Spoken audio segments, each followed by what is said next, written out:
So this is one of my favorite summer desserts. It's called Pavlova.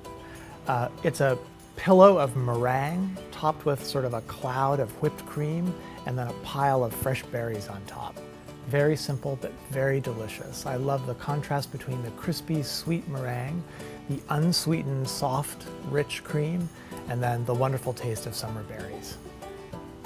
So the base layer of the Pavlova is a meringue, just a big meringue. And to help us bake it in a tidy way, we're just going to make a little guide.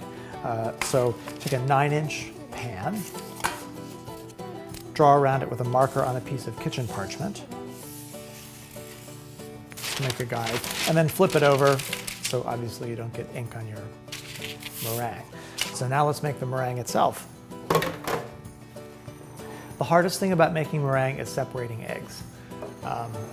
What I learned is if you actually do it with your fingers rather than the eggshells, it's much faster and much safer. Because if you get any egg yolk in the egg white, they will not beat to the right stiffness. So you need to keep all of the yolk out of the white. And if you separating the egg using the sharp edge shells, you're very likely to prick an egg yolk and get some yolk in your whites. Now, we need to make a little slurry of vinegar, cornstarch, and some flavoring that we'll add to the egg yolks as we beat them. This obviously flavors but also stabilizes the egg yolks for the meringue. We need a tablespoon of distilled white vinegar,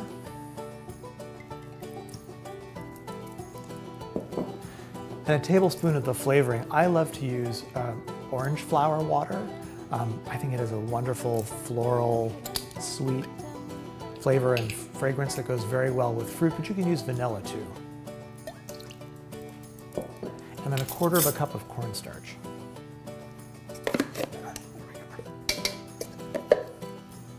And whisk that together really well.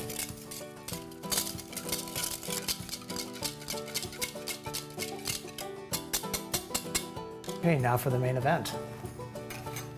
Our 8 egg whites and 2½ cups of sugar. 1, 2,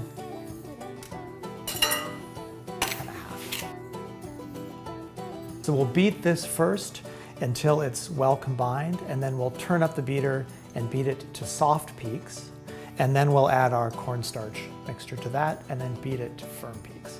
The whole thing will take about 7 minutes probably.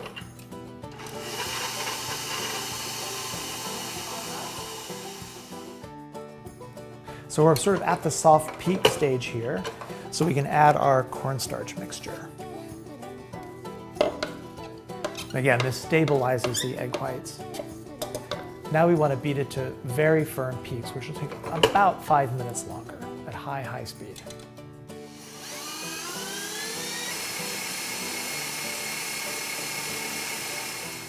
So now our meringue has been beaten to firm peaks, and just to refresh everyone's memory about what that means, that is when you pull it up, the peak remains, it doesn't melt back in. Got that. So here's our circle. We'll just pile the meringue inside that circle. More or less. Doesn't have to be perfect. Just kind of start pushing it out to the edges. It's delicious too. I love that orange flower water flavor. So now we put it in an oven. I've heated the oven to 350 degrees, but now right when I put it in, I'm going to turn the temperature way down to 210 degrees. I'm going to bake it for an hour and 15 minutes, and then when it's done, don't take it out of the oven. Just crack the oven door and let it sit in the oven for at least an hour, and the longer the better. If you can let it set for 2 or 3 hours, do. It'll make the meringue much more stable. It'll be much less likely to collapse. If it does collapse, no worries. You're filling it with whipped cream. But it's a little prettier if it doesn't, and you have a nice high mounded dessert.